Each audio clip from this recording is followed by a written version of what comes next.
Chapter 8.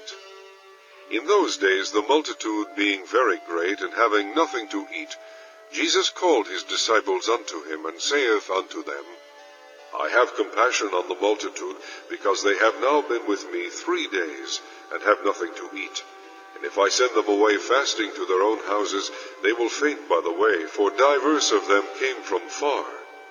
And his disciples answered him, From whence can a man satisfy these men with bread here in the wilderness?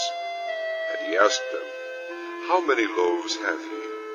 And they said, 7. And he commanded the people to sit down on the ground. And he took the 7 loaves, and gave thanks, and brake, and gave to his disciples to set before them. And they did set them before the people. And they had a few small fishes, and he blessed and commanded to set them also before them. So they did eat, and were filled. And they took up of the broken meat that was left 7 baskets.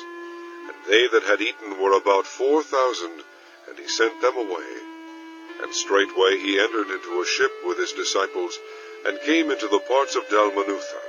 And the Pharisees came forth, and began to question him, seeking of him a sign from heaven, tempting him.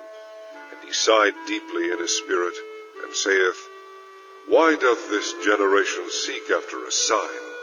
Verily I say unto you, there shall no sign be given unto this generation. And he left them, and entering into the ship again, departed to the other side. Now the disciples had forgotten to take bread, neither had they in the ship with them more than 1 loaf.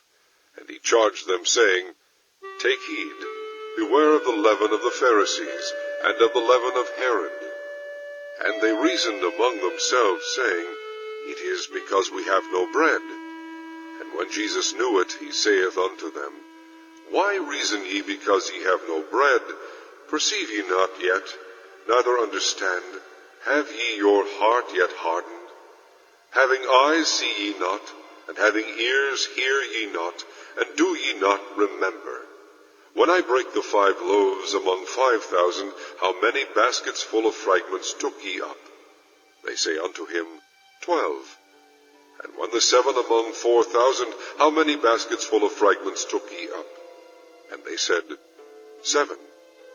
And he said unto them, How is it that ye do not understand?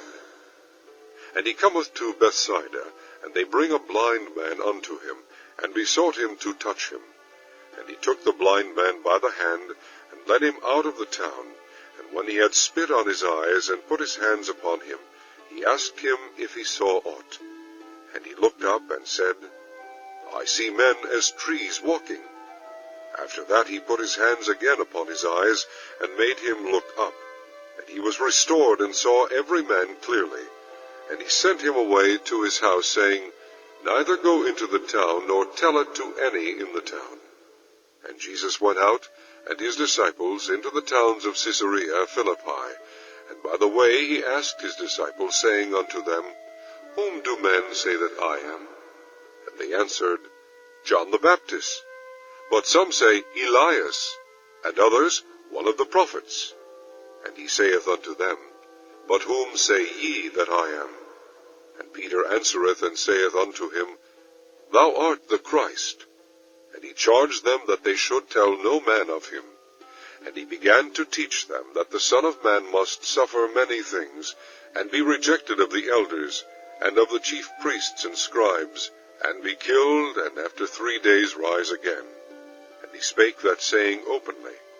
And Peter took him, and began to rebuke him. But when he had turned about and looked on his disciples, he rebuked Peter, saying, Get thee behind me, Satan, for thou savorest not the things that be of God, but the things that be of men.